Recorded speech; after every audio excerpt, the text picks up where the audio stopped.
Morning, everybody. Hey, I just want to let you know, just got some thoughts this morning.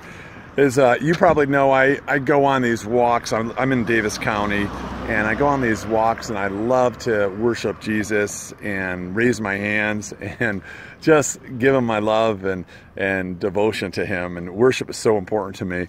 If anybody who's leaving Mormonism and really don't know great music, great devotional music, I love worship music that deals with more of a contemporary flair, like Jesus culture, as well as Hillsong and Carrie Job. These are some great bands. You could really worship and just praise Jesus.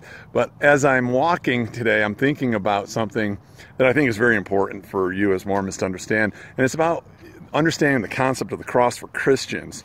Mormons believe, they've been taught that the cross is not something that you really wear, you have in your churches. As a matter of fact, I'm just walking by actually a church on one of the main roads, and you could see right there that it has a spear. See it? Spire going up. Now, listen, that actually means the eternal progression. It's a symbol for you, and ultimately that you could become a god. That's your belief behind all this. For Christians, we don't have that. It stops at the cross for us. But that ultimately it's God, and we're below God. We can never imagine ourselves being on an equal basis with God or above him. It's impossible. That's blasphemy in Christians' view. But I want to share the concept of the cross to you, because I think it's so important.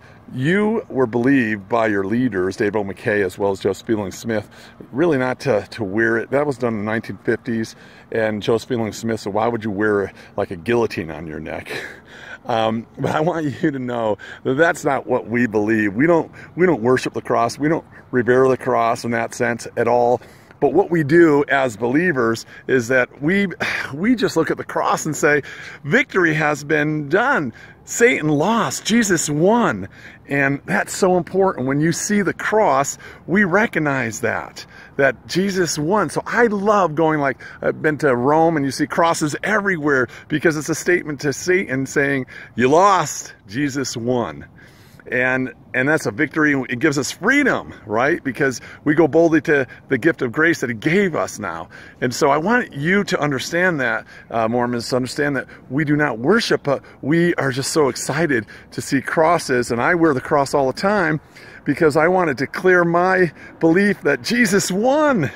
We have victory now in him, and Satan lost. And guess what? In churches that like you can see right here, see that right there, the spires? Churches that don't, have the cross, basically Satan's saying, hey, thanks. Yeah, because I don't want to be reminded every day that I lost. He's a poor loser, obviously. He lost. He'll never win. So when we look at the cross, it's based on that. And the awesome thing about it, too, the cross is vertical, right? And it goes horizontal.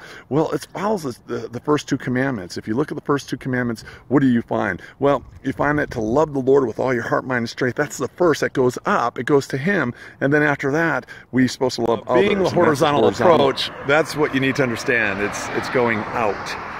So for us as believers, we look at the cross vertically, going to God, he's first, and then horizontally going to others. And that's really the first two commandments, and that's the symbol of the cross. That's what's so beautiful about it. I hope you really think about what I shared with you, and don't look at the cross as something evil. Satan would want you to look at something evil like that, because he, again, was defeated, and he doesn't want to be reminded daily about that cross. So go to Jesus. This is a symbol that we wear and treasure, because we believe wholeheartedly that, again, victory has been won for us as Christians and believers, and we have a new life with him in a new way. And that's the symbol that we have. So I hope that helps you to understand us a little more.